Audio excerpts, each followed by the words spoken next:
All right, hello. Welcome everybody to the weekend special of Two Birds and a Third Football Podcast.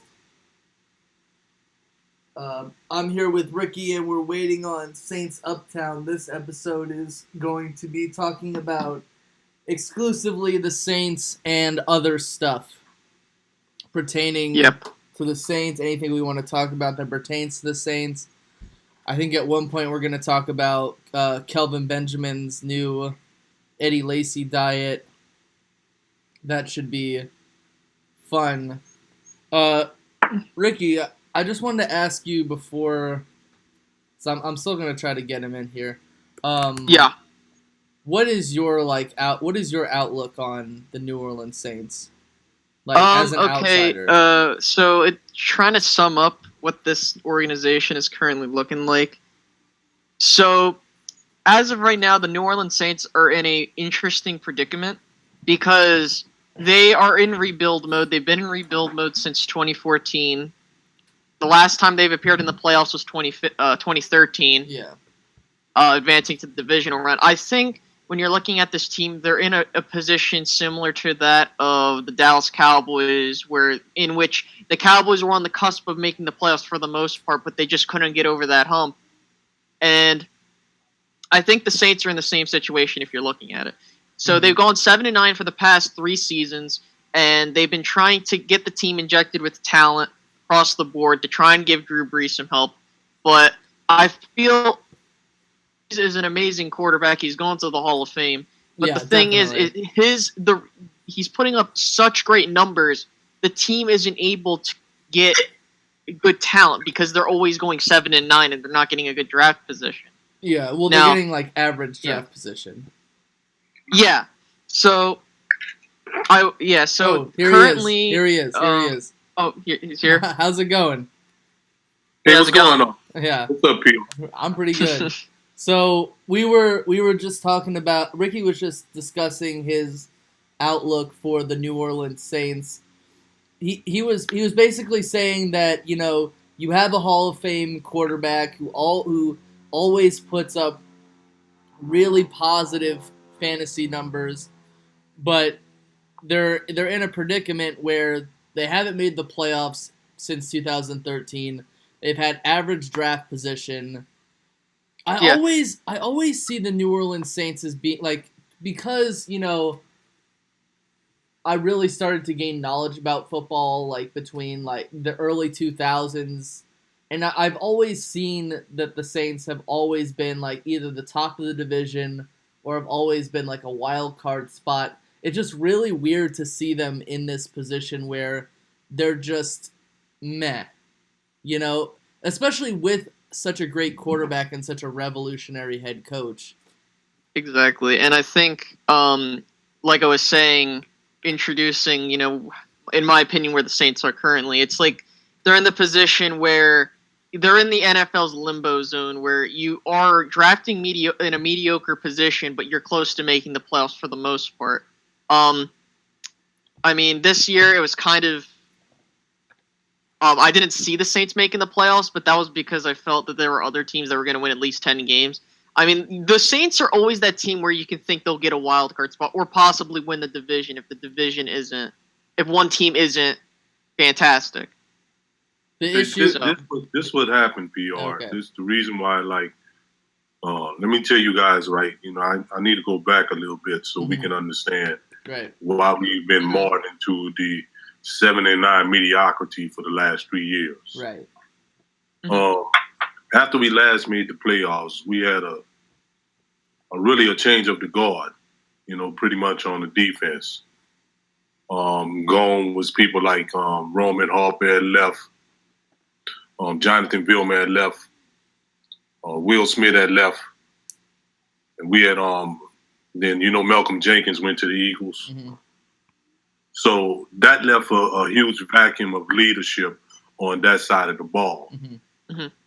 And I knew that we was going to go through some, growing pains and stuff with, having a lot of young guys and young and or immature guys on that side of the ball. for a little while. Right. Mm-hmm. So I'm not really surprised, by, the way that the seasons have went the last 3 years or so. But I would be surprised if it went the same way this year. Mm-hmm. Mm-hmm. Because it's not so much when you lose that kind of leadership. I mean, all the guys that I just mentioned that we lost was the definite leaders on that side of the football. Right. And it got a little bit too long in the tooth. There was older cats too, So, eventually that was going to go down. But now if we don't end up with at least a 10-6 record, then I really would be disappointed in this season specifically. Mm-hmm. Would that possibly be Sean Payton's last season? You feel if you guys I didn't feel make the like playoffs? a lot of people are underneath a whole bunch of pressure this season. Mm-hmm. Okay. Yeah. I figure that there's a lot of people that's underneath a lot of pressure this season to produce. Yeah. Because if you look at it, right, we did everything necessary. We got rid of players. Now we dumped players, people that had huge salaries and stuff on that side of the ball. Yeah. We got rid of them. We even got rid of coaches. Yeah. Bill Johnson is gone. Joe Vitt is gone. Carmichael is gone. We had to get rid of, because those coaches, that was what I was really railing about the last few years, is that I didn't think that those coaches was effective. Right. And I thought that some of them were just around because they were good friends of Sean Payton and not for anything else. That's the big thing, because sometimes the coach has good friends and they always keep them around for too long. When the nepotism occurs, then those coaches could do poorly, and there's nothing that the head coach is going to do about it because they don't want to burn bridges. Mm-hmm. See, we did some things in the off season. We picked up Alex Okafor.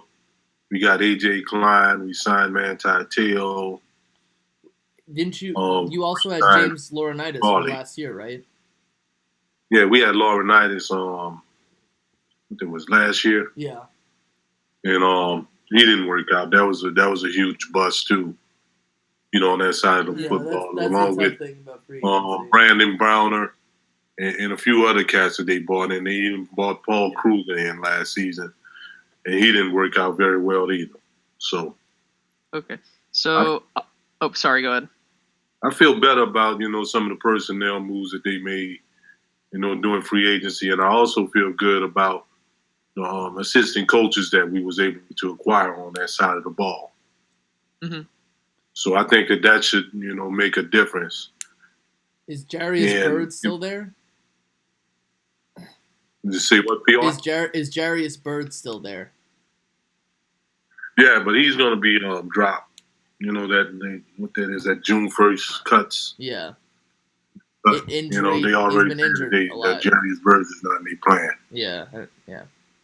Okay, so I just wanted to kind of steer the conversation towards we were kind of talking about what the Saints did in the offseason, so more specifically in the NFL draft and your opinion. So, the trade away, the big highlight of the offseason was they traded Brandon Cooks to the Patriots for, I believe it was a first-round pick. Yes.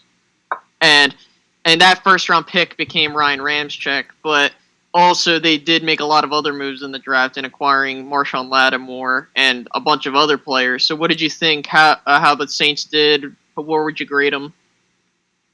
Well, the grade that I give them on the draft is probably like maybe a B+. And the only reason why I say a B+ is because and it's just it's just my specific opinion, is because I thought that we might have should have taken a defensive end early in the draft than what we did. Although I don't think that we fared out bad. I like the kids that we got on, the kid Trey Hendrickson and the other kid El Kadim Muhammad out of Miami. Mm-hmm. I like the kids that we do have. They look like they're going to be like they some good prospects, to make the roster and make an impact. I'm not disappointed in that. But, Okay. Just the fact that, I thought that maybe with how deep this draft was in defensive end, that we probably could have got a quality player, much earlier in the draft. And that's just me. So you're saying who was the guy from Alabama that got taken by Washington? Jonathan Allen. Yeah, you're thinking more about it because I don't think Derek Barnett would have fit your system. Because you guys still run a 3-4, right? No, we run a 4-3. Oh, 4-3. So either one of them would have fit your system. Mm-hmm. Because it's a defensive tackle and a 4-3. They kind of look like that kid. That kid Allen looked like he more of a 3-4 defensive. No, yeah. That's I would. I think that's why Washington took him for a 3-4 defensive end.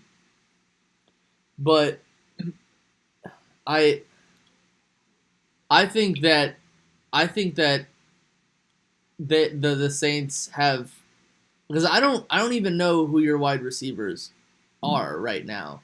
But okay, I can tell you who they are. We got Michael Thomas. Remember, we got him in the second round of the draft last season. Oh yeah, that's right. We got Willie Snead. We got Brandon Coleman. We also acquired Ted Ginn in free agency.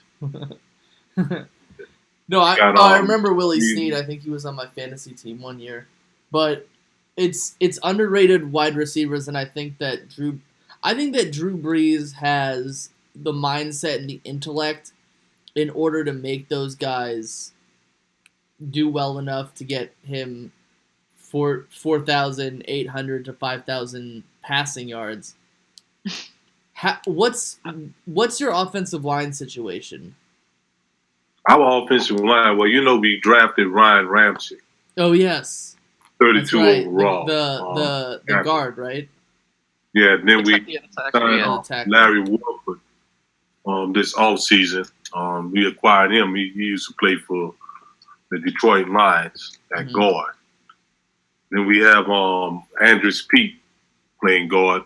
Remember, we took him in the first round of the draft 2 seasons ago. Mm-hmm. Then we have Max Unger, and that plays center for us, and Teron Armstead. Right. He's play left tackle. Now, currently, I know Kruger underwent surgery on his foot, and they saying he'd probably be back, for maybe like the game 3 of the preseason. So he should be. Because I remember sometime during the off season, a lot of the Eagles, because I go on the message boards, a lot of the Eagles fans are like, oh, we need to trade Jason Kelce to the Saints for Mark Ingram, and it's like, no, that's not going to happen because Nick Mangold's still out there, and I think the Saints are still going to use Mark. I still think that Mark Ingram is your primary running back. Yeah, he's the featured back. And Sean Payton still insists that he's the featured back. Yeah, he is a featured back. The OTAs. Yeah. That whole thing about us acquiring Kelce and all that never took a leg because I smelled BS on our there. roster already, man, that can fill in admirably at center and center elementary. And center is probably the hardest position to adapt to on the line, but any guard could play center. Really, it's like we have Clemente, and Clemente been with us for about 3 seasons now. Yeah. He has played on that line, in relief at every position almost, including left tackle. Yeah, you don't want Jason Kelce either. So yeah, that wasn't going to be. That was just a bunch of rumors in the window that was coming out. Ain't no way are we going to part ways with Mark Ingram. How did you feel when they signed Adrian Peterson? I was about to ask that. Yeah. You can't really hate that. You know what I'm saying? And I thought it was a good risk versus rewards thing because we're not really paying him a whole lot. No. You know, so if he ends up balling out, you know, I think we benefit from that. But you can't really hate on that because the dude is a potential Hall of Famer, and when healthy, you see what kind of back that he can be. So no, I didn't have any problem with it. I just thought that the only thing that really worried me about it is that maybe bringing in Peterson may cause Mark Ingram to be disgruntled. Yeah, because he feels that that cat gonna be, kind of like breathing down his shoulder. Yeah, to get into the game. Well, a lot of that's also like media stuff because I feel like the media likes to project things that they believe, and because a player will be like no comment, and they'll see that as like, oh, he doesn't want to tell us that he's disgruntled, when it could just mean, oh, he just doesn't want to talk to you because he doesn't feel, because he feels like your question is like stupid, Yeah. But I actually did like the running back you guys drafted in, what was it, the second or third round? Alvin Kamara. I love that selection. Man. Yeah, I love that selection a lot because if he should be able to add that dimension back to our offense that we've been missing since we got rid of Darren Sproles. Yeah. Mm-hmm. Not to mention, I think that it'd be smart not to have him be your feature back right now, just to have him sit and be like a third down guy, or possibly a special teams guy, so he can like learn the, because he's a raw player from Tennessee, right? Mm-hmm. See, Sean Payton said that he has a specific way in which he envisions using him. Okay. And I know exactly what he means by that. He means that he's going to use him in the same fashion that he was using Sproles and Reggie Bush in. And when we have that kind of a dimension to our offense is virtually dangerous. So like a slot receiver / screen receiver?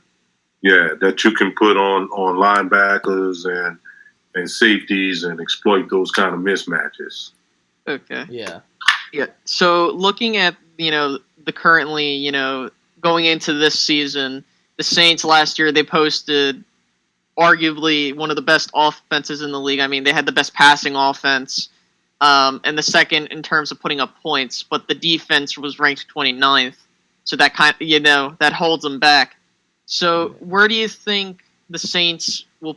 I think you said 10-6. So do you think they can contend for the division title, or where do you think they can? Like, what's their potential?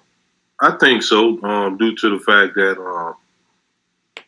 when you look at, kind of how things went last season,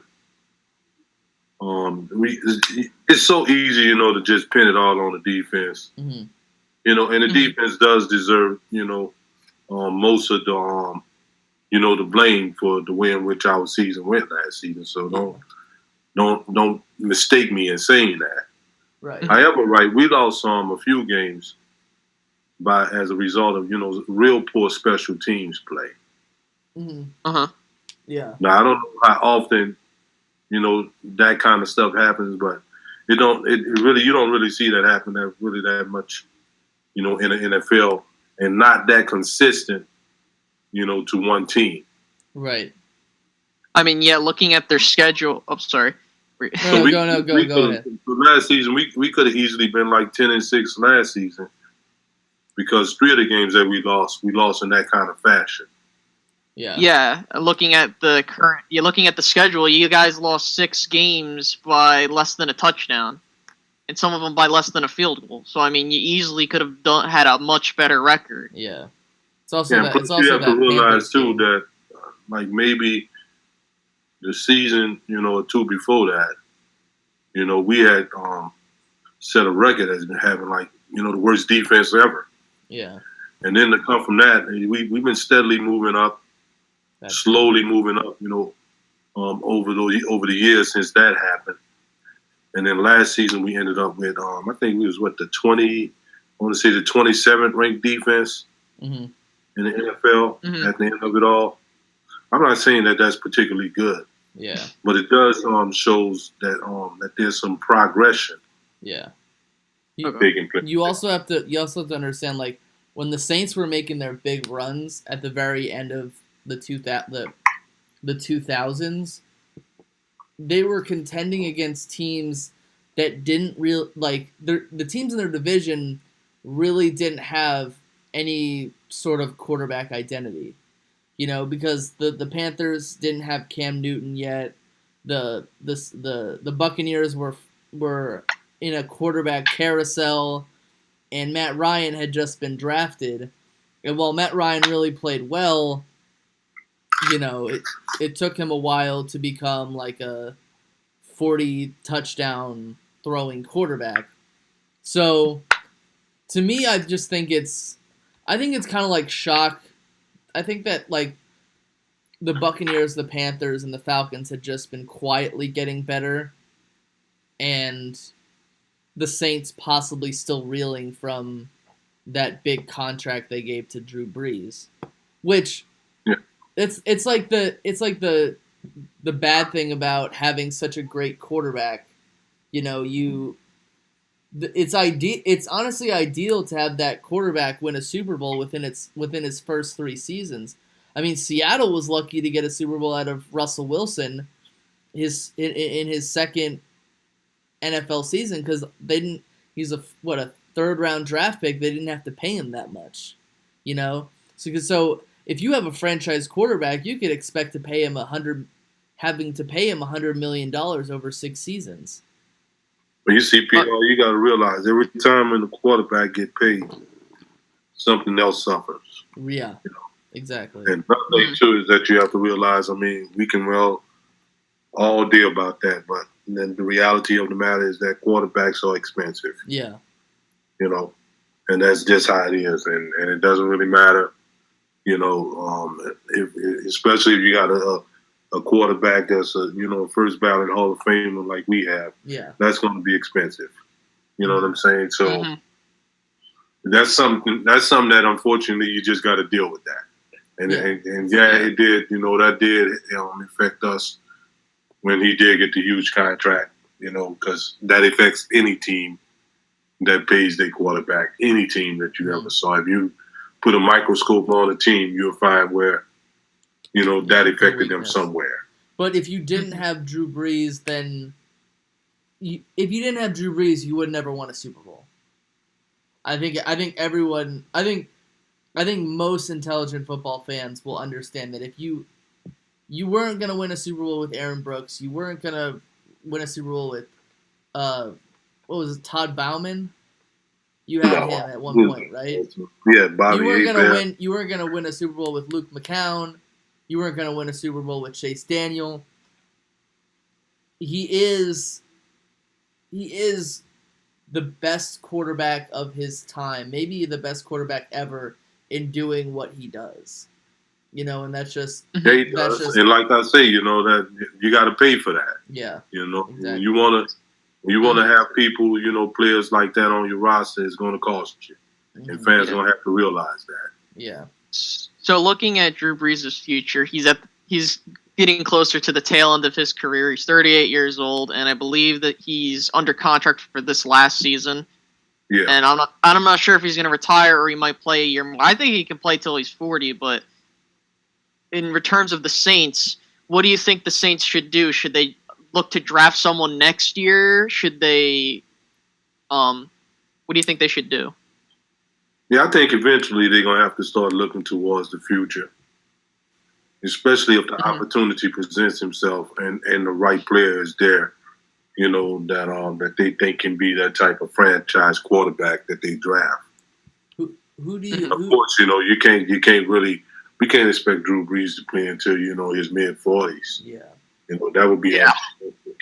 I mean, he's got a family, because some of these quarterbacks have retired just because of that, because they're like, yeah, I don't want to be like a vegetable, or I don't want to be in like a wheelchair in my 50s, So because football's a dangerous sport. Why don't you think the Saints went after a quarterback in this draft?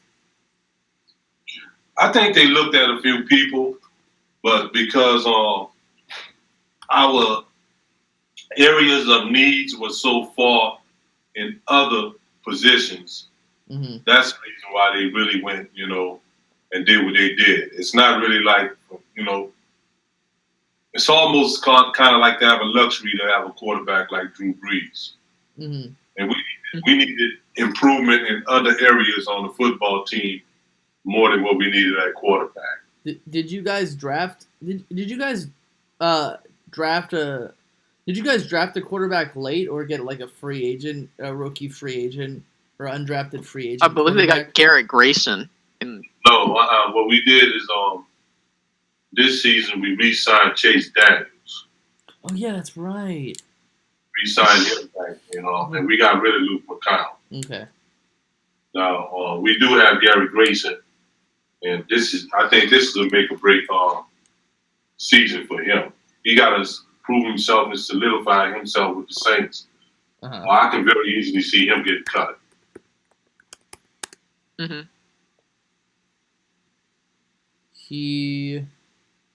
What college was he from? What college was he from? I can't recall. Let me have to look it up. I know that he was a third round out of Colorado State. Oh, okay. Yeah, third round draft choice.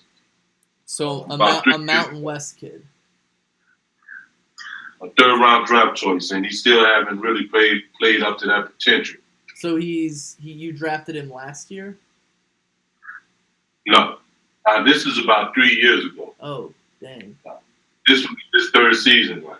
Yeah, I think at that point in time, I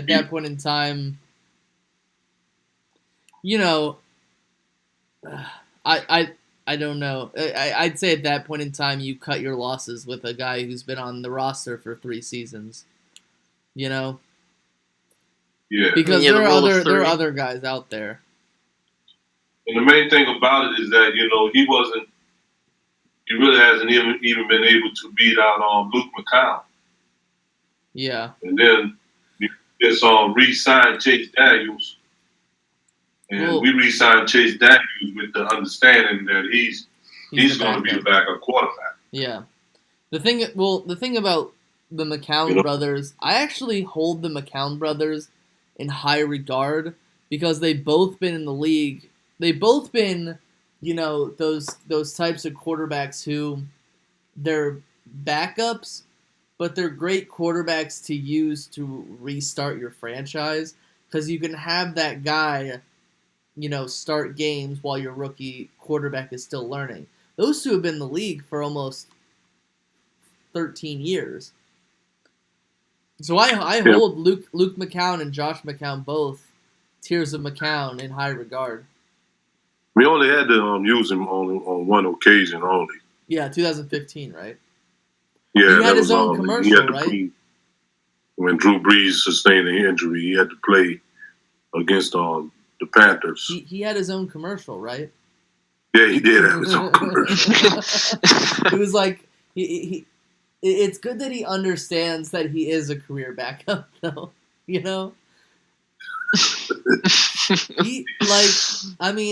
not very many players like that. Because I remember we had Chase Daniel. He was like the highest paid backup quarterback ever.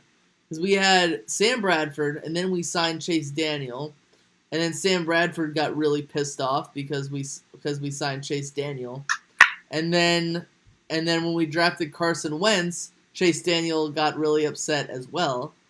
Because I was like, dude, like, what do you're a career backup too. Like you can't complain. You can't complain if you're the clipboard holder. I mean, that's like free money. Two players in this draft that we drafted that I am very excited about. Mm-hmm. Alvin Kamara is one of them. Another one of them is El Kadeem Muhammad. Mm-hmm. I'm hearing good things about him. I'm hearing that he was a really, really good player at Miami, and that certain circumstances was the only reason why he slipped so low in the draft. Right. That's yeah. I'm excited to see Marshawn Lattimore. Oh yeah, I'm the Alabama guy, right?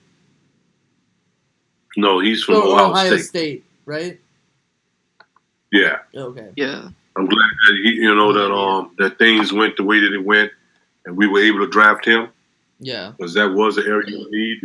We were going into the draft looking to draft someone, specifically at that position, very high. Mm-hmm. So that worked out with us, for us, and for the most part. Well, you have the Tennessee Titans to thank for that, for starting that run on wide receivers. Yeah, that because good. I hold the belief that the Bengals and the Chargers really messed up.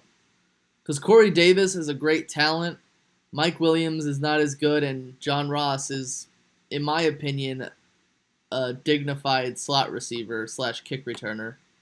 Yeah.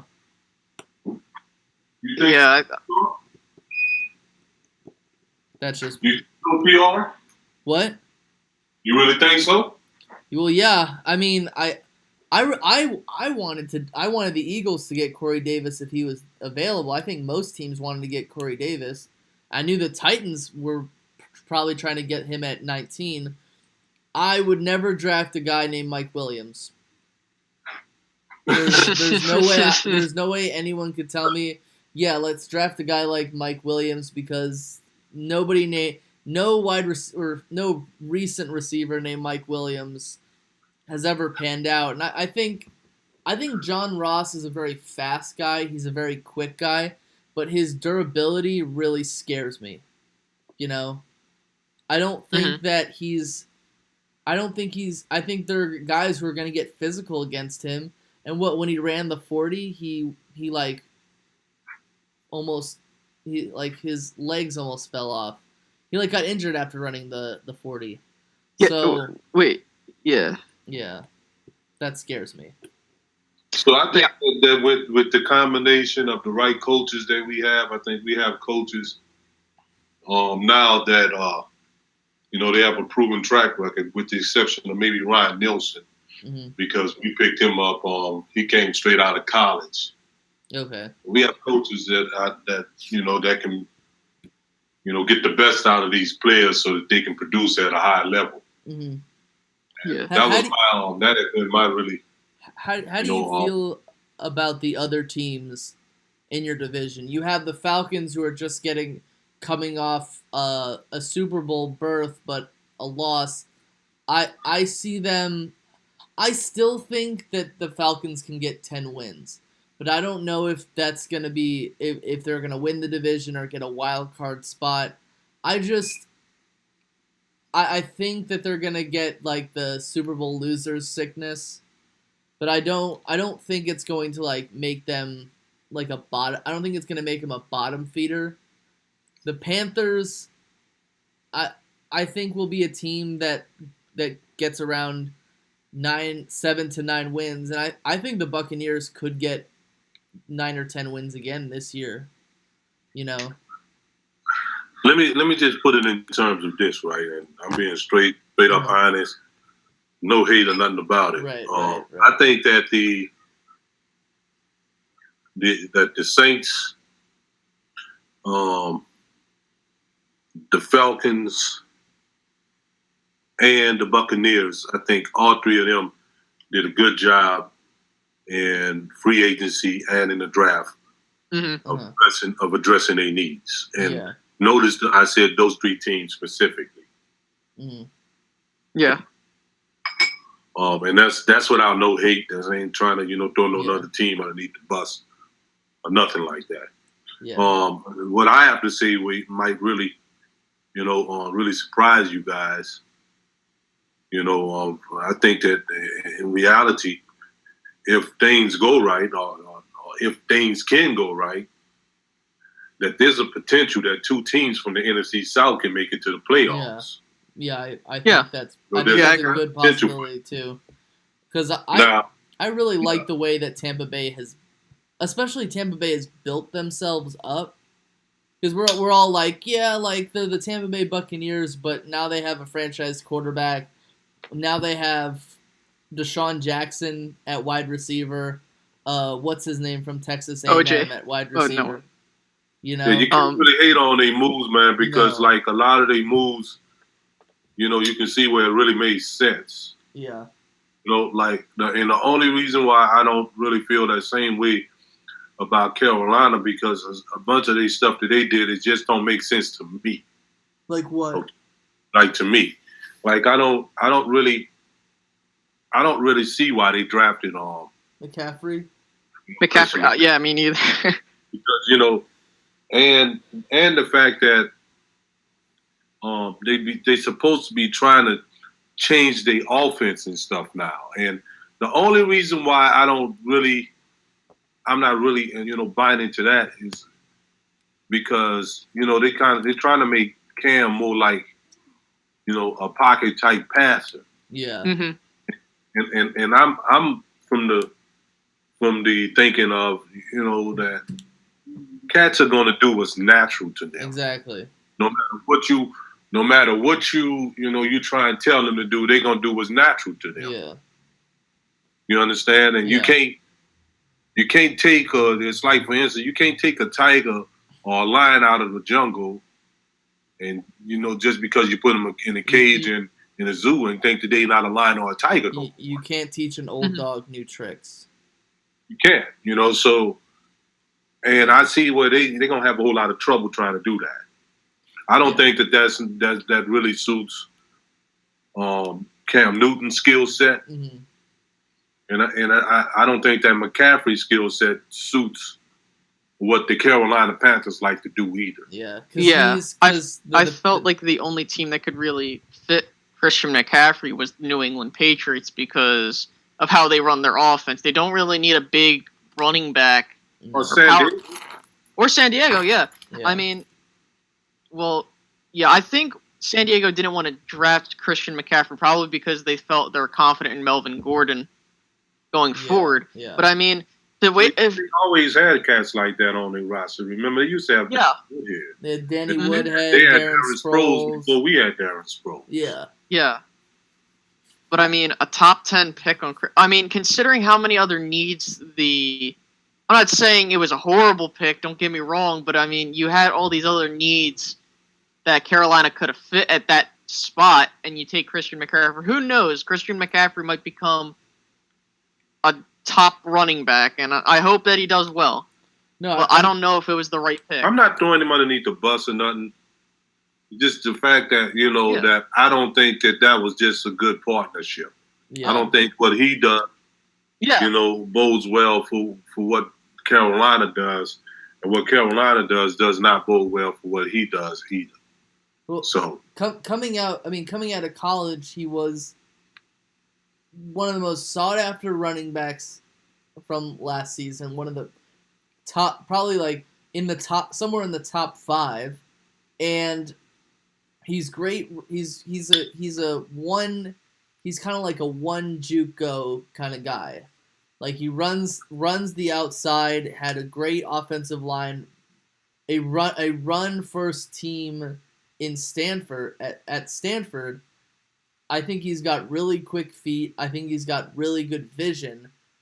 I just don't I also question his durability because Carolina is more like they always been traditionally like a power run football. And I don't think that Christian McCaffrey, I don't think that he can take that kind of pounding. Yeah, but at the same time you could also put him out at receiver. You can put him out as a screen back. You can do a lot of things with him. It's not like you're gonna have to give it to him on every play. But I agree. If my team had drafted Christian McCaffrey with their first pick,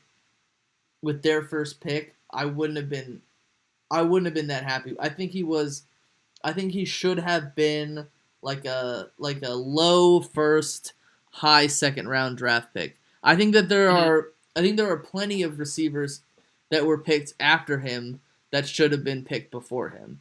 Like I think Dalvin Cook should have been picked before him. Right? Yeah. And I know you're a big Leonard Fournette fan because you're an LSU Tigers fan. Yeah. And I think last year you were talking him up. He's gonna have his hands full in Jacksonville. How do you think he's gonna do there? Well, he's going to have his hands full simply for the fact that he was coming out and he was Leonard Fournette. Yeah, they're gonna have high expectation. Mm-hmm. The kid, been having. I've been knowing the kid, man, because he's actually from New Orleans. Yeah, and the kid been having high expectations and been exceeding those expectations, man, ever since he was in high school. I think if they solidify the offensive line, man, they got a cat, man, that can do some incredible stuff, man, in the NFL. Yeah, and he's kind of like an old cat, man. That let me tell you, and you know how big of a huge LSU fan. Yeah, you're huge. Yeah, huge LSU fan. Until this is the one season where two kids came out of LSU that I absolutely love. Mm-hmm. You never. Absolutely. I love their character. I love the way they play and everything. And that was Jamal Adams and Leonard Fournette. Yeah. Now, I've there's some kids, some people that that came out of LSU that I liked a whole lot, but not love like I love these two kids. Yeah. Mm-hmm. And I really wish the best for them two kids, man. I want to see them kids do well, man, because I know for a fact that they not only good football players, but they was two good kids, man. Mm-hmm. So I really would love to see them do it. As far as him, in Jacksonville, if they solidify the offensive line, I think they have the makings there, man, of doing some kind of damage if they really want to. Yeah. They have a really nice defense. They do. A lot of free agents. Well, on paper, I put it like that. Yeah, they have a really nice paper. defense. They got Robinson. They got that kid Hearns. Yeah, and Lee as well. Yeah, and then they got. I think really with Blake, I think that people was asking too much of Blake Bortles. You understand? Without factoring in the fact that he didn't have a lot of talent around him. Right. Now that he got some talent around him, we can really see if Blake Bortles, if he's about it or not. Right. Mm-hmm. And I also think they're going to have to change up their offensive system as well. Because Leonard Fournette, he's not really a shotgun spread running back. He's they could have him in the shotgun, but I see that guy being in the I formation or the single back formation and just getting a head start and just pushing piles, I mean, you're going to hear this right and you're going to think that I'm crazy because and then you're going to maybe factor in and say, well, because you just told me you love the kid. Mm-hmm. But that kid can catch passes and stuff really good, man, for a big running back. Oh, yeah. No, I watched him. I just saw him catch some passes, man, that would make wide receivers and stuff say, wow. Yeah. And we mean going up the field. Yeah. Leonard Fournette, he's not really a one-trick pony. He's not like an Adrian Peterson or somebody. Yeah. That only thing he can run, he can just run, and his hands is garbage. Mm-hmm. No, Yeah. I'm not saying that it's. Yeah. He don't have no Sproles, Reggie Bush, Jamal Charles type hands, nothing like that. Mm-hmm. But he have hands. That ain't no bricks that he got. No, I see him as being, but I still see him as being like, kind of like a running back, or a running back of the past, kind of like not quite a Nigerian nightmare, but like a just a pile pusher, and I really like. Yeah, that. If you want to, in the most effective manner, yes. Yeah. However, he can catch the ball out the backfield, and ironically enough, he runs pretty routes, for a big guy, a big running back. Right. He can do all that, man. They got a heck of a football player. Yeah. And so did the Jets. Oh, yeah. Yeah. Yeah. So, and he fell, too, because everyone thought he'd be the number 3 pick in the draft until the Bears did whatever they did. But go on, Ricky. Yeah, I was just about to bring that up. So, When we had our draft party, I don't think you were on to see our reactions to the number 2 pick when the Bears traded up to take Mitchell Trubisky. Man, I ain't got to see you, man. I know I see you. Yeah. No, but so out of the 3 quarterbacks, you got Mitchell Trubisky, Patrick Mahomes, and Deshaun Watson. Which one do you think is gonna turn out to be the best out of that set of 3? No, I would say Watson, and I'm gonna tell you why. It ain't so much so in his quote unquote, ability. It ain't that. It ain't just all of that, because I think he has the ability, to play the position and play the position well in the NFL. I just think that he was fortunate enough to land in a great situation. Mm-hmm. I really do think so. I think that he and Mahomes probably landed in the best situations among those 3. And the reason why I say Mahomes is in a good situation because, say what you want, man. That man Andy Reid is a damn good coach, man. Yeah, he's a quarterback whisperer. That cat there, man, he can coach his ass off. Sometimes he can't coach good in big games or huge games or whatever, right? But he has the ability, man, to make a team and stuff, react to what he say. Yeah. And he also has I like defense. The way he do his X's and his O's. Yeah. I ain't got no problem with Andy Reid with that. Yeah. I think at the end of the day, Mahomes is in the best situation because he gets to play behind a guy for 2 or 3 seasons. And I think at the end of the day, Alex Smith has been through the gauntlet when it comes to quarterbacks because he was drafted first overall. Why do they hate that dude? What? Boy, people just hate that dude. No, man. yeah, because he went through. I don't know why Alex Smith gets so much damn hate, man. He's a game. I think he gets hate because he's a game manager quarterback, and he'll get you 20 to 25 touchdowns, but he won't like. He's not like Drew Brees or Eli Manning or Aaron Rodgers or Tom Brady who are definitely gonna win games. Who are gonna win games for you. He's like this era's Drew Bledsoe in that he's painfully average, but he gets the job done. He gets the job done. He won't lose you the game either. But I mean, being a guy who had like 4 or 5 offensive coordinators in 5 years, he had 2 different head coaches, and then he finally gets his chance with Harbaugh, and at the end of that gets a concussion, gets replaced by Kaepernick, then gets sent to the Chiefs, and it's just I think he learned a lot about that. And he would be the perfect mentor quarterback. Oh, absolutely. The absolute perfect mentor quarterback. Even though he hasn't won any, even though he doesn't have a ring to show for it, he's just the absolute mentor quarterback. And I believe when we had the similar discussion, I forget when, it was like a couple weeks ago, about Alex Smith. I brought up the fact that I believe that if Alex Smith was the quarterback that year when they went to the Super Bowl, I thought they would have won the Super Bowl, if not that year, the following year, because you would have stability at the quarterback position.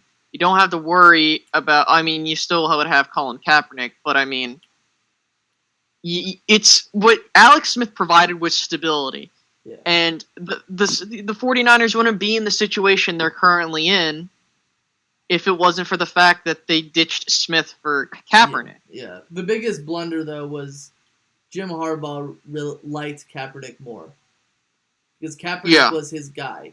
He drafted Kaepernick in the 2nd round out of Nevada in 2011. He liked Kaepernick. Kaepernick was his guy. He rolled with Kaepernick, and the rest is history. Kaepernick, love him or hate him, he had 2 very good seasons.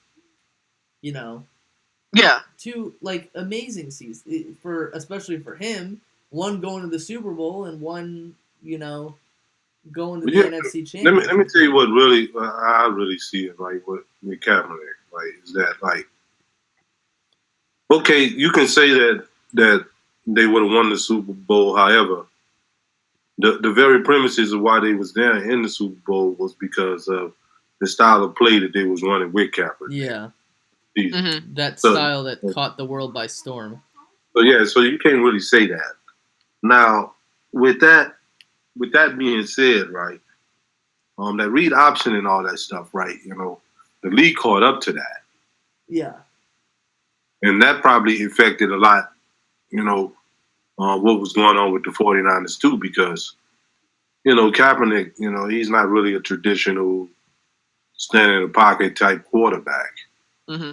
And once when that read option was off the table, when you're dealing with the Thomas Sula era, the Chip Kelly era, once when that's off the table, then then he starts being a different quarterback.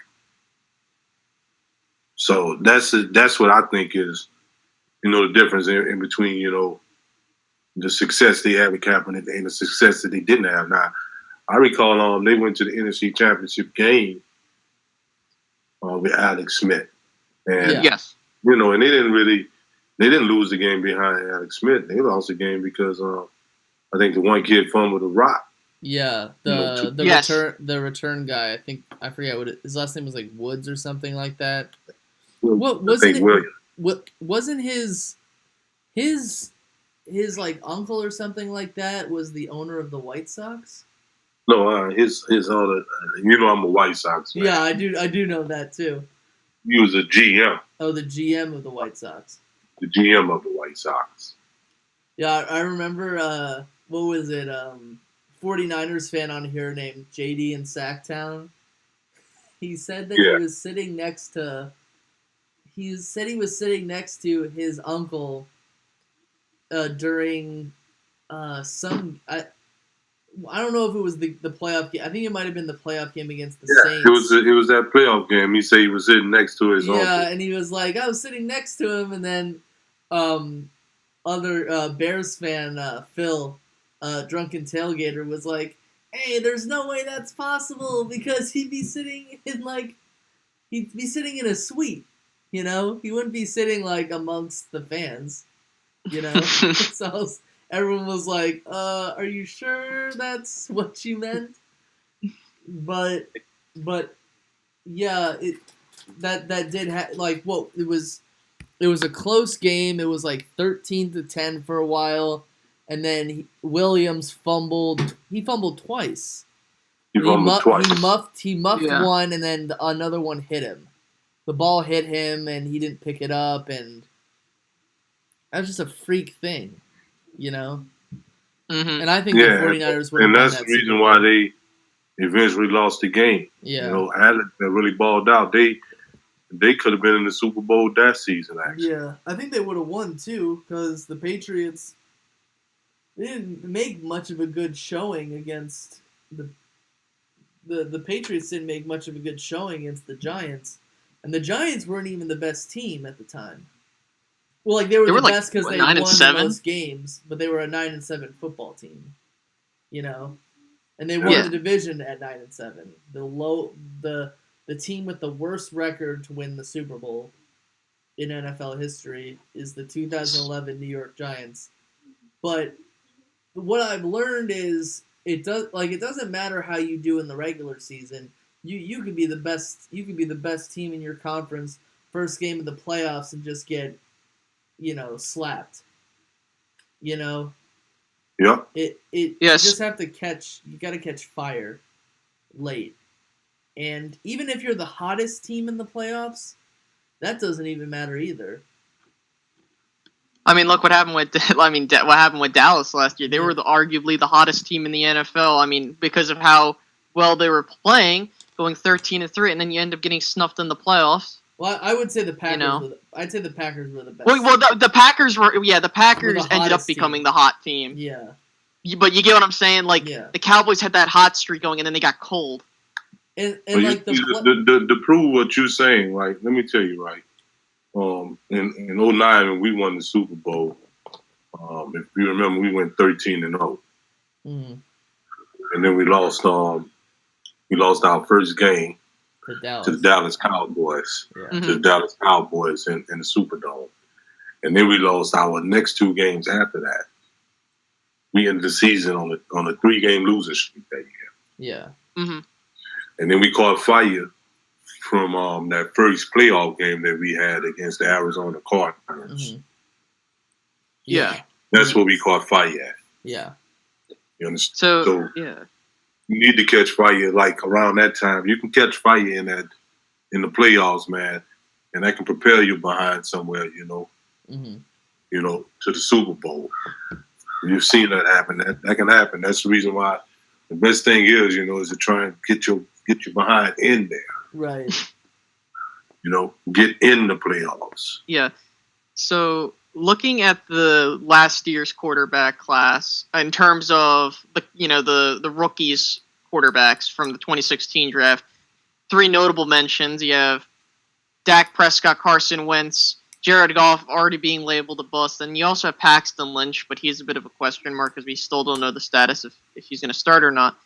So my question is who do you think out of that group is going to take the biggest step forward in their sophomore season? Dak Prescott had an amazing season.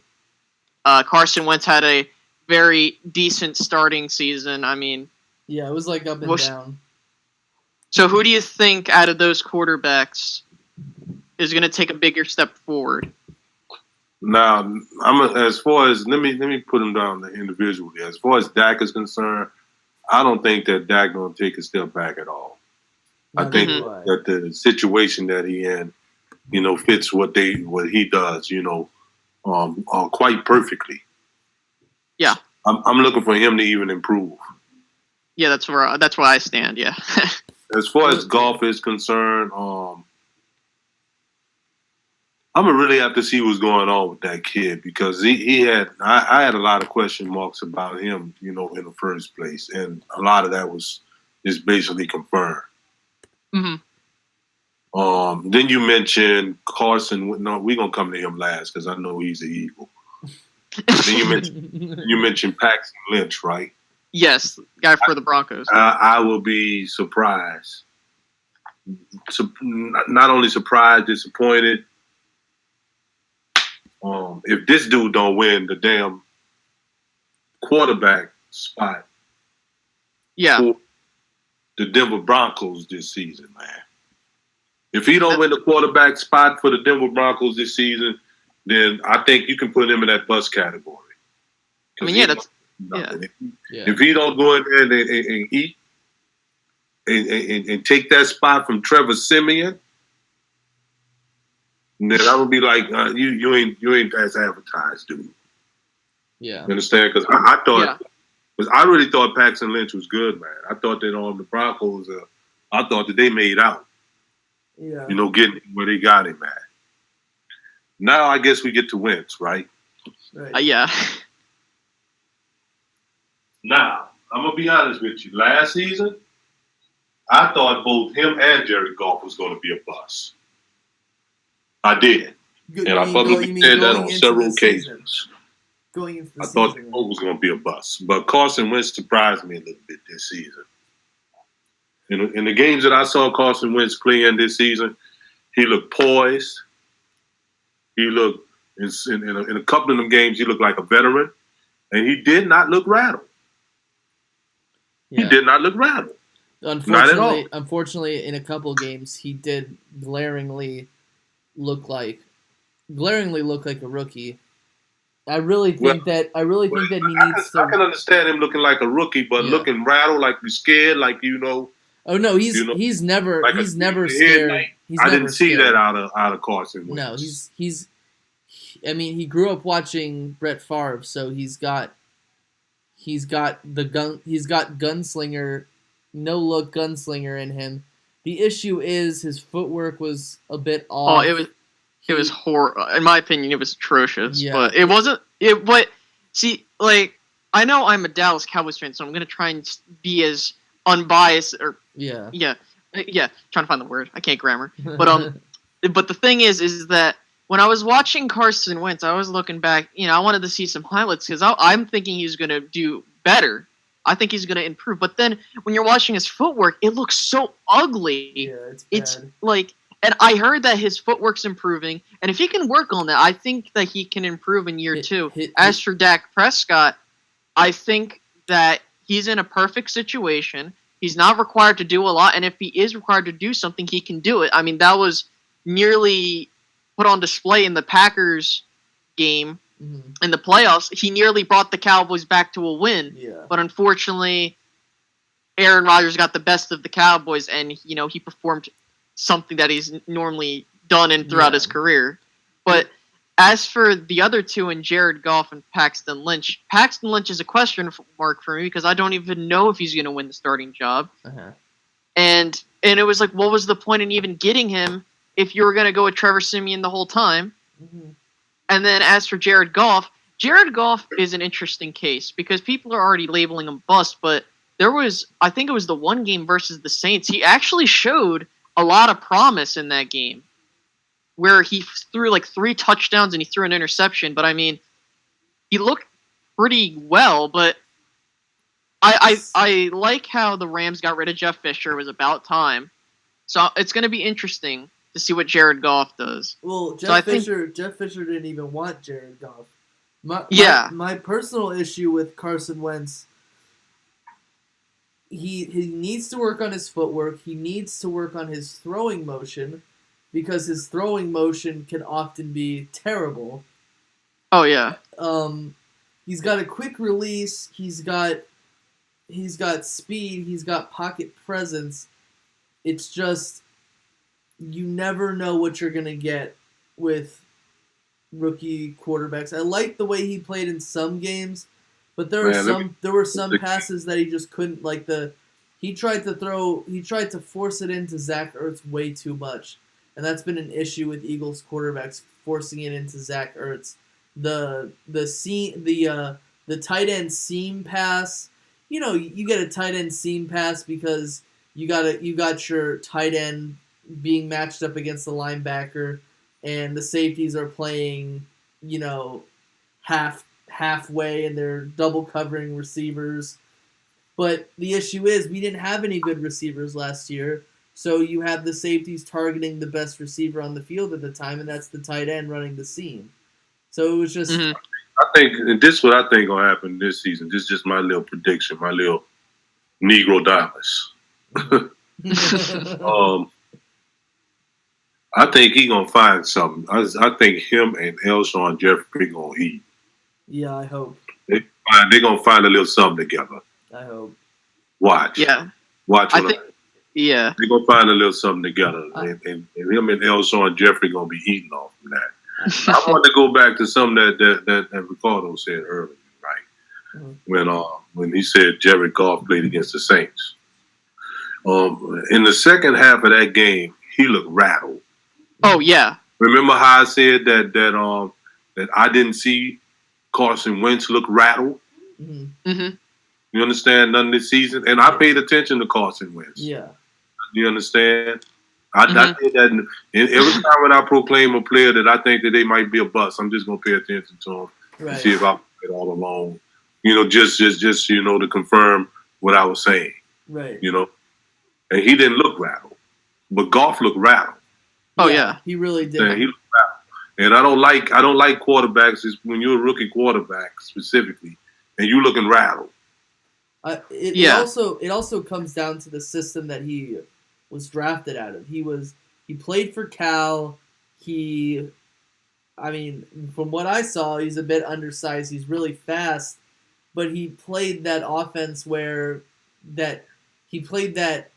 spread option system that's basically generated around screen passes, runs, wide receiver screens, goes and curls.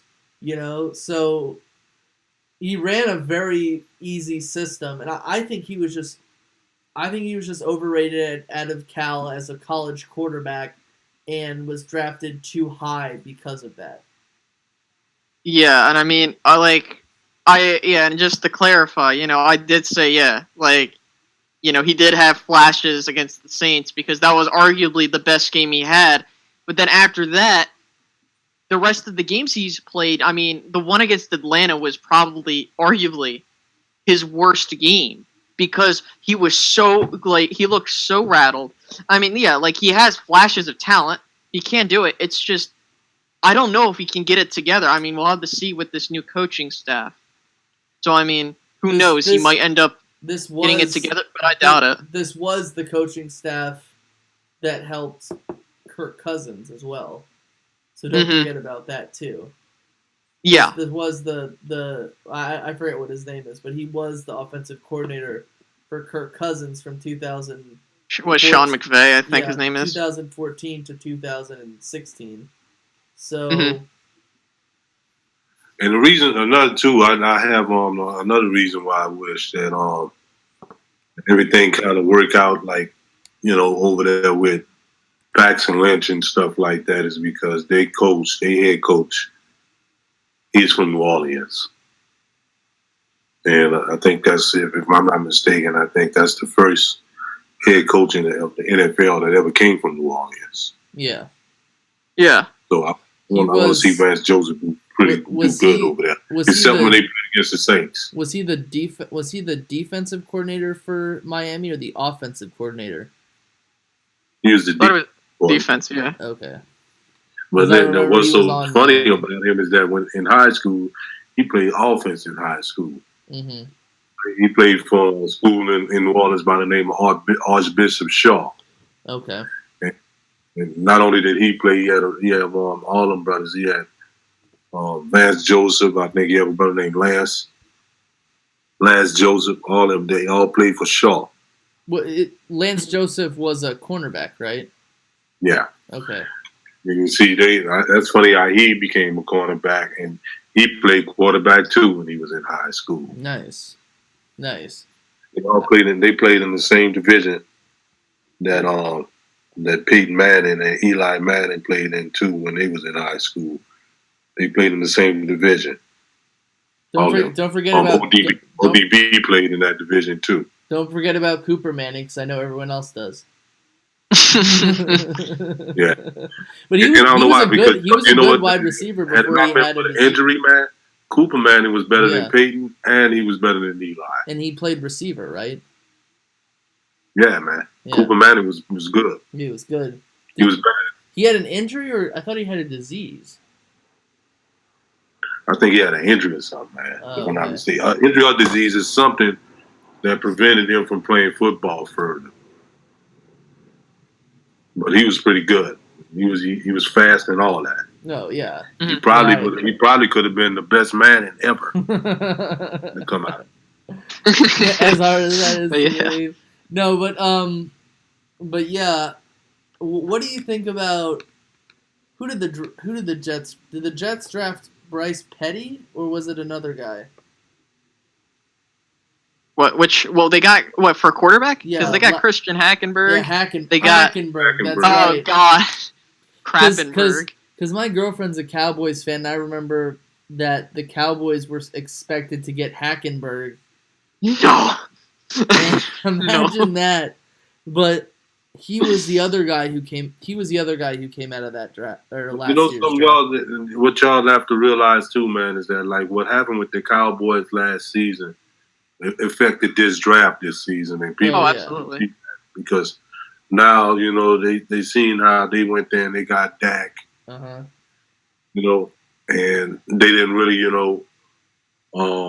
have to draft high for Dak and all that. No, but that's making teams draft high for quarterbacks because they seen how drafting Dak and how that really changed around their team, virtually overnight. Yeah, but the other thing with Dak you have to understand is that he already had an established team, and they were able to draft the best running back in the league last year. Yeah, but people don't think rational. They're just like let's keep it real. You're like, okay, yeah, Dallas did it, so we're gonna do it. Yeah. I mean, some of them, they be naive to the whole situation. Yeah. They don't be having a complete team like Dallas. Yeah. I would think that going out and getting a good offensive line and defensive line is probably more unless you see a quarterback that you really want, but if you don't have an offensive line and you don't have at least a decent defense, it could totally stunt the growth of your rookie quarterback. Oh yeah. Totally. Oh yeah. And people draft quarterbacks out of the wrong colleges too. Like, you never draft a quarterback before Marcus Mariota, you don't draft a quarterback out of Oregon. Second, you don't draft a Big 12 quarterback either. You know? Yeah, that's what they're saying too. I mean, you got to look at that's what Kansas City did. You know, because ain't nobody never been successful out of there. I mean, not in a long time, at least. In a long time, like when? Probably the last one who had a winning record was Josh Freeman. Josh Freeman played at Texas Tech? No, he played at Kansas State, didn't he? Oh, okay, out of that conference. Out of the conference, yeah. I was talking about from that school. Oh no, I can't remember. Because it's I don't remember. Any quarterback at Texas Tech. Well, yeah, but I mean, but at the end of the day, I'm saying out of the Big 12. I'm saying out of the Big 12 conference. It's or you could say RG3 had a 10-6 record too. Out of what he was a Big 12 quarterback too. The most recent Big 12 quarterback to have a season like that. Yeah, it was RG3. Yeah, RG3 at the time.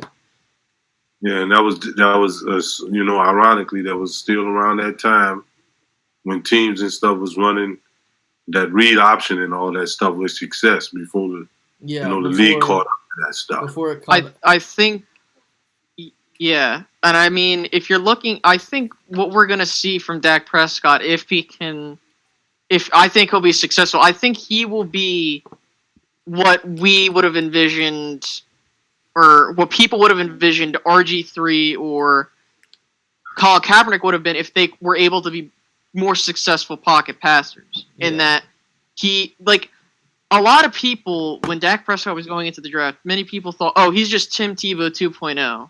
Like, he can run, he could pass, but for the most part, that's what a lot of people were comparing him to. But when he came out, he wasn't a Tim Tebow like quarterback. At least he could throw a football. But I mean, what's interesting is, and this is why it's hard, Dak Prescott is, and I try to compare him to certain quarterbacks. And it's hard because what he did was extremely unique. Like, the only one that I can compare him to is Ben Roethlisberger for the most part in rookie quarterbacks, like comparing them. But Dak Prescott is like a unique type of rookie phenomenon. For all I know, Dak could end up, he could end up progressing. My comparison for him is really maybe like a Steve McNair.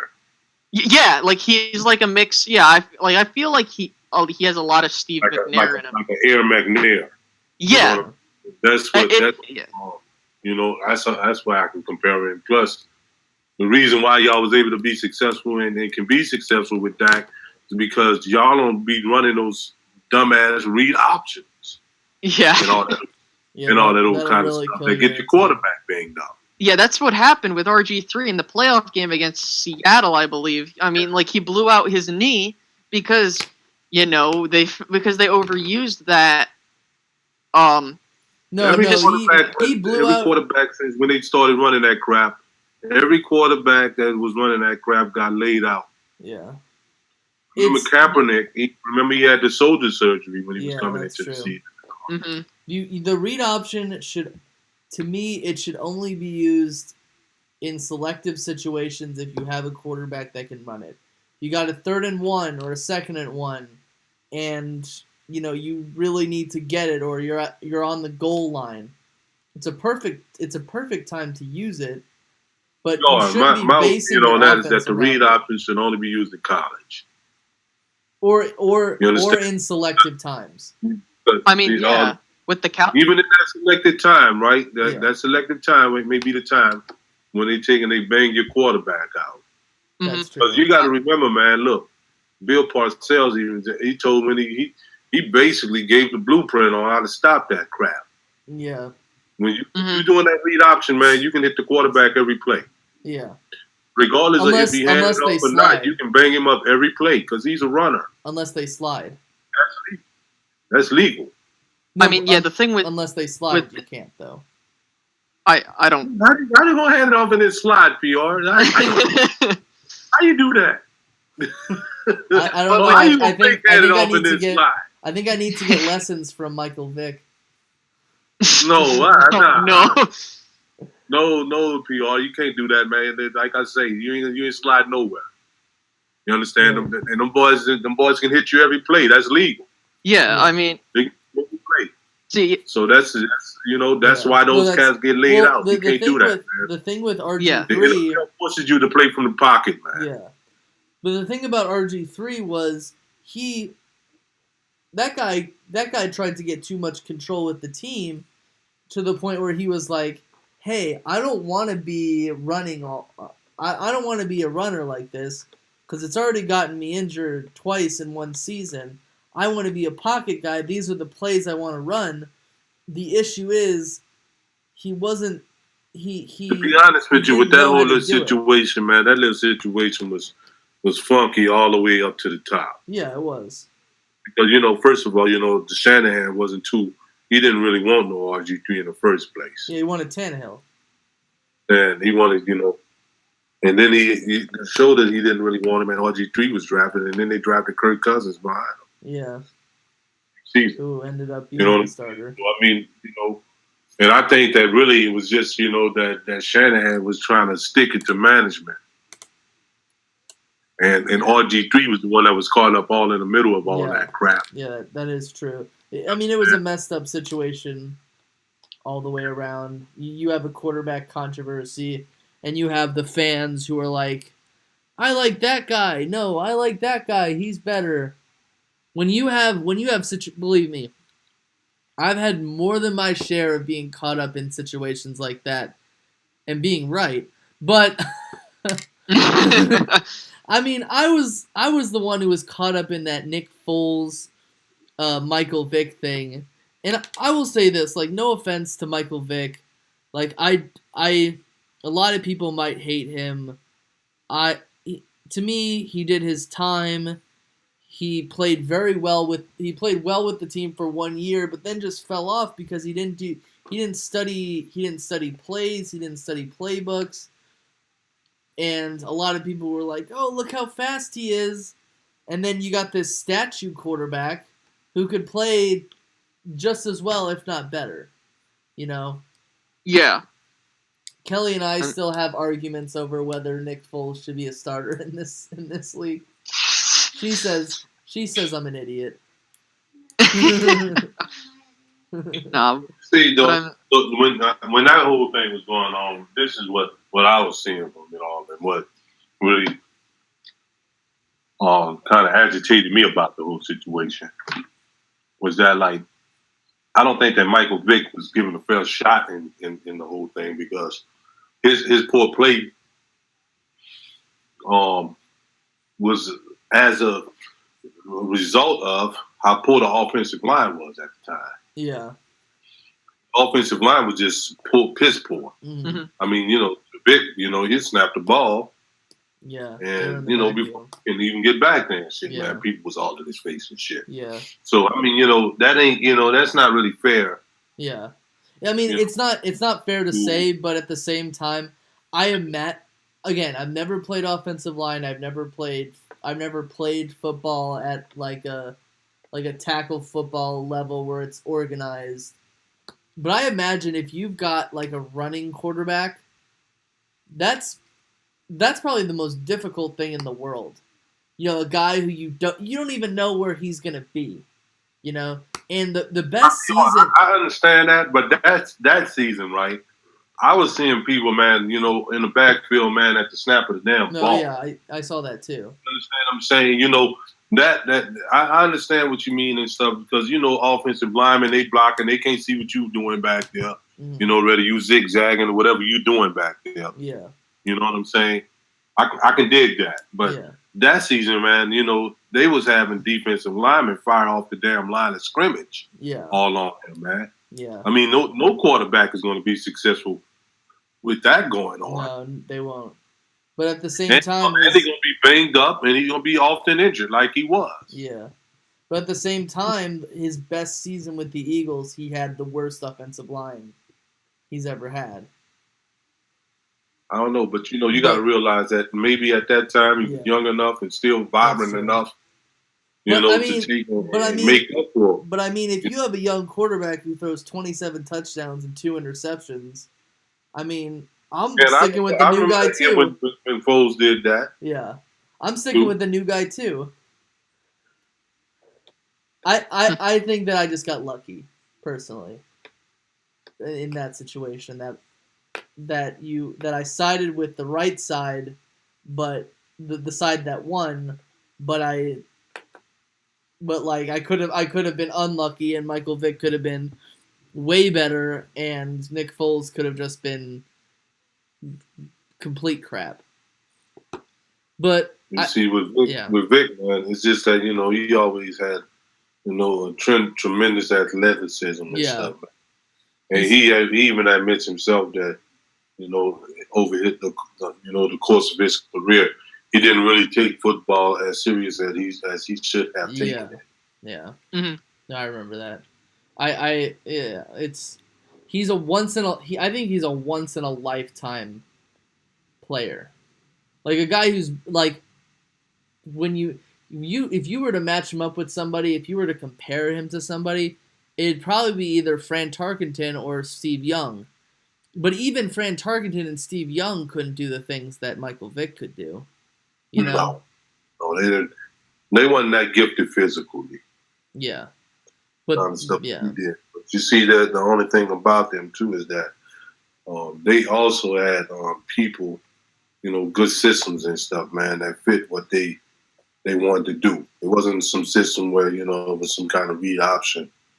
And all this kind of stuff that that was placing them in so much danger. Yeah, even Michael Vick didn't have the read option. The main thing about Steve Young in particular is that he was really, really crafty and smart. He knew when to run. Yeah, he didn't run every play or just run just for the heck of it or run just because he wanted to have an ESPN highlight. Right. Yeah. He knew when to run, and that's the key. That's why he was so successful among those people that you mentioned, on that list as, the type style quarterbacks, because he knew when to run. Right. But, eventually those type of quarterbacks, they're going to get banged up and their career's going to come to an end. Like Michael Vick. And then Steve Young had to, eventually retire behind the multiple concussions that he sustained. Yeah. Yeah. Mm-hmm. So I just wanted to end this off. I want to talk about. I want you to discuss your fanhood, why you're a Saints fan, or how you became a Saints fan, and I want you to tell us what it's like, what the atmosphere, what the Saints atmosphere is like at the stadium, stuff like that. I just want to end off with that because I wanted to talk about that at the beginning. We didn't get a chance to. Well, let me tell you, I was virtually born. I was born a Saints fan because all my whole family are Saints fans. Mm-hmm. And we grew up into it, and it's the first few games that I went to. I used to go to them with my family. My aunt Pam, rest in peace. She was the biggest Saints fan that I ever knew. Had season tickets, and she used to buy all the jerseys and stuff. I mean, she was a fanatic with it. She more so than anybody in my family. And she brought me to some of the first games that I went to as a Saints fan. Right. Yeah. And that was the main thing, in New Orleans. It was no matter how bad the team was doing, it was absurd to be a fan of any other team. Yeah, right. Regardless and stuff, everybody was running around with those jerseys on. And I used to be so much, man, of a Saints fan, like, cause and there's a real story even in my name on PR. Mm-hmm. Okay, my name is SaintsUptown. Right. Okay, I'm from Uptown, New Orleans. Exactly. I'm from what they would call the Third Ward. That's Uptown, New Orleans. Right. New Orleans Superdome is in my hood. Is in the Third Ward. Gotcha. That's where the New Orleans Superdome at. Mm-hmm. So on some occasions when I couldn't buy a ticket or something, to get into the game, I used to go there and sell popcorn and hot dogs and stuff like that. Mm-hmm. Just to see the game. That's right.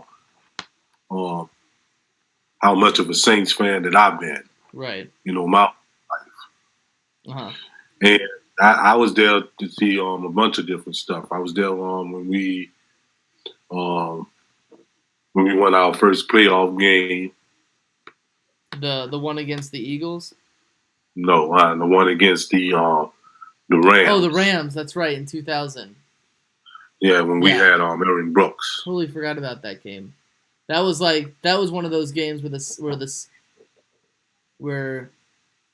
Rams were even though you guys were the home team, but the Rams were still expected to win that game because you guys. It was highly favored to win that game. I remember that was that. Rams. The greatest show on turf. Greatest show on turf. Mm-hmm. And they was highly, expected to win the game. The former Super Bowl champions. And they came in there with New Orleans native Marshall Faulk. Yeah. And we lost the game. And I was there. I was there to see some of the most hideous losses too that we had. Because I was in the Superdome the time when we lost the game against the Philadelphia Eagles in there in 1991. Yeah. The one where the Eagles came back. The Saints were up 21-7 or something like that. And the Eagles came back. Yeah.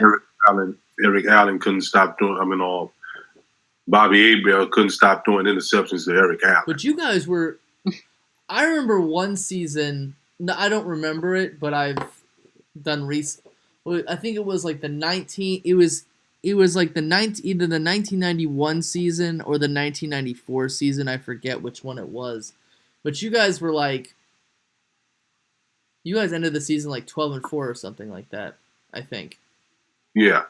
Like you guys were, I think there was one other team that was better. I think you guys started out the season with like, you guys were like 8-0. We ended up on 12-4. Yeah. And we still didn't win the division because the San Francisco 49ers was 13-3. That's right. And they won the division. Was that 94 or 91? That was 94, I think. Okay. I think 94. Yeah, because the Bears had a good season that year. That's when their starting quarterback was Harbaugh, right? Yeah, we lost to the Bears. They snapped your winning streak or something like that at some point. Yeah. Lost the game 10-6. Yeah. No, I mean that sounds awesome. That goes to show you, I know everything about the Saints. I know why we wear the colors we wear. I know who the original owner was. I know everything about the Saints. Yeah. And that's the reason why I'm SaintsUptown. Right. That's why, man, I've been a Saints fan, like I say, since Brady. I never liked another team. Mm-hmm. Another team never interests me. I was only interested in Saints players and what Saints players was doing. Even during the time when I was in grade school and middle school, high school, whatever. Yeah. I was never interested in another team. I never rooted for another team. We had some real ups and some real downs. Yeah. As a Saints fan, I never did, want to root for another team. I never felt that passion for another team. And like I say, and I never did want to have that like that because all my family was Saints fans. So, it was quite easy, for me. Yeah. To be a Saints fan. I didn't have any opposition like my daddy or my mama or my grandfather or whatever, liking a different team, opposed to the Saints. That's just how it was, and that's it. That's how it always have been. And then they get things when things got a little better and stuff for us, Things got better. Yeah, I welcome all the people and stuff, that came out, that was Saints fans, but like any teams and stuff, when they get good, you have the good and the bad, and you have the real and the fake. And I knew who was the real fans, and I knew who was the fake fans. I think that the moment that made me, because the season after Katrina, the 2006 season when the Saints hosted the playoff game against the Eagles, I think the funniest moment for me was when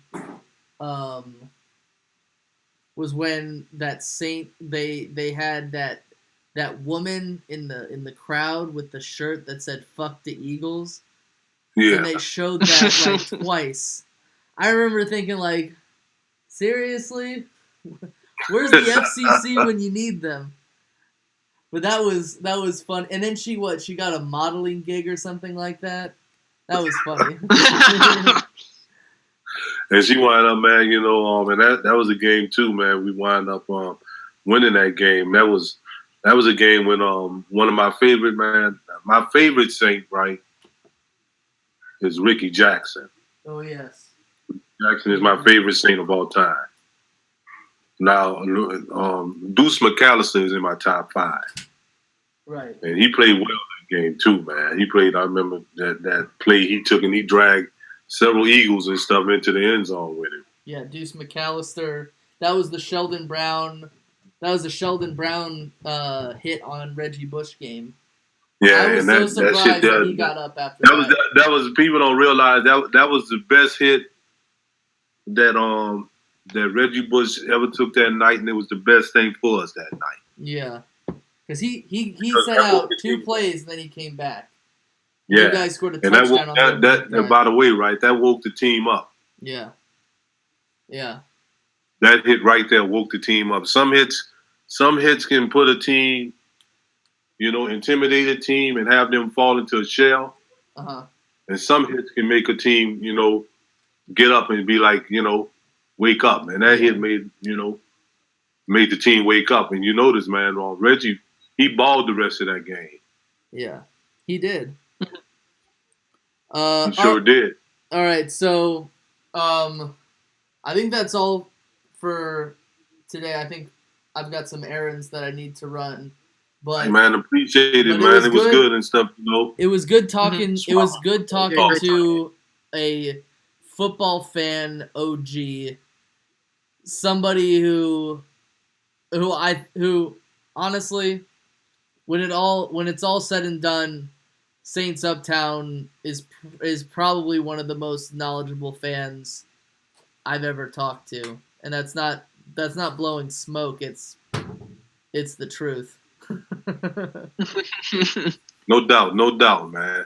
IPR, man. Y'all have a blessed day, man. Yeah. All right, and if anyone in the chat wants to join us on another Two Birds and a Third weekend edition, the Twitter handle's right there. Message us or come to Two Birds and a Third football podcast website, and we'd love to discuss aspects of your team with you, because Two Birds and a Third football podcast, it's football talk for football fans. You got anything else you want to say, Ricky? No, I'm good. All right.